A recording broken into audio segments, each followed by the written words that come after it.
It all started with signs and with letters. And this started long, long ago, before I could write.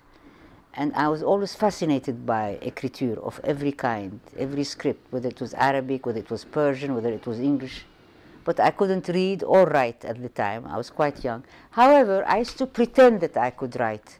And I remember filling many pages with sort of invented writing, which I pretended to be writing, but in fact it wasn't writing at all.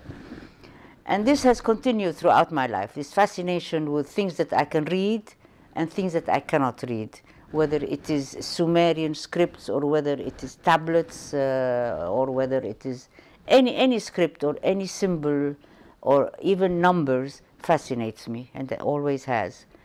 And it has always been a part of my work and still is to this day. And this use of script has been throughout my work, even when I do landscapes, even when I do personages. Somewhere there is some kind of a writing or numbers or something. It is somehow a line that has gone throughout my work from the beginning till today.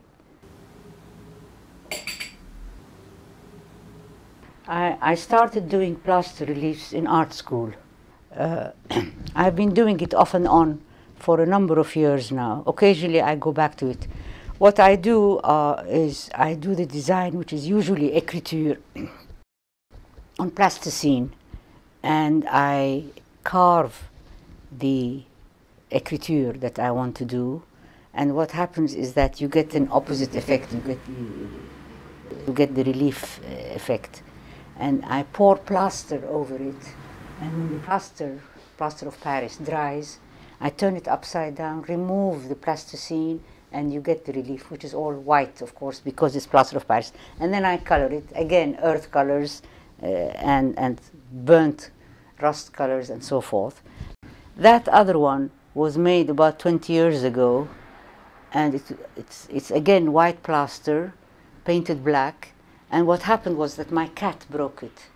And I think it has become far more interesting. I glued them together, and I think it looks marvelous. It's a souvenir of my cat, who's no longer with me. And somehow it looks like it's an ancient thing. It's not, it's just broken by my cat. I like the idea of palimpsest, where you have layers upon layers over something. And in fact, right now, what I'm doing is what usually I did and just use a gauze over it. Now what I'm doing is I'm doing layers of that. The basic colors in my work, especially with my landscapes, are earth colors. They almost look like they have been excavated, that they have been buried in earth and have been excavated from the earth. But however, there is also, they are sun-kissed as well. There is the element of sun, but not a fresh sun, layers again of sun. And that's why it is rust, the color of rust, which is one of my favorite colors. Nevertheless, I come from a place where there is the relic of old civilizations, layers and layers of old civilizations. So, for example, coming, whether it is Lebanon, whether it is Palestine, where we've had all this past history, and as I keep repeating, layers of civilizations, it is maybe inevitable that somehow I am drawn to this kind of thing. Well, regarding these personages, the reason why I call them personages and not portraits, it's because there are no models. There is nobody specific. It is sort of imagined, and probably people I have seen or I have known very well, maybe. So it has nothing to do with any particular person. It is a combination of people, and I have put them together to get a certain face or a certain look or a certain feel to it.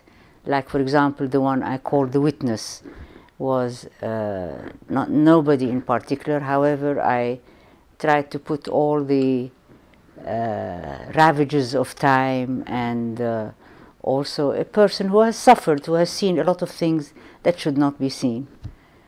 So that they really are nobody in particular, but a combination of people that I think I have known and I have seen, and maybe I have imagined too.